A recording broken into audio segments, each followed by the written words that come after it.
Hello guys, hello. आज चाहिँ गाउँमा मरौ परेको कारणले गर्दाखेरि रोडको प्रब्लमले गर्दाखेरि चाहिँ यसरी भारी बोक्नु परिरहेको छ मरौको सौदाहरू। आजको दिनमा पनि रोडहरू भएर पनि त्यही प्रब्लम भइरहेछ गाउँठाउँमा है। यसरी भारी बोकेर आएर हैन, हामीले पनि अघि आएर बसेर पनि भिडियो बनाउँदै मजाले मजा गर्दै भारी बोक्दै मजा भएको छ। भारी बोक्नु पनि धेरै दिनको बादमा बोकेर होला। अनि त्यसको बादमा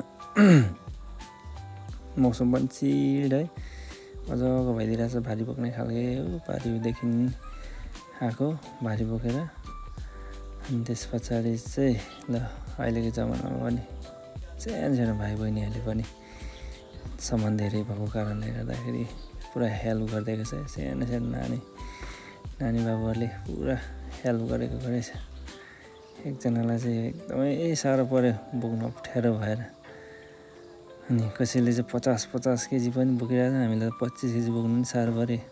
यो यस्तै 50 केजी बोकेर हिँडिरहेछ हो।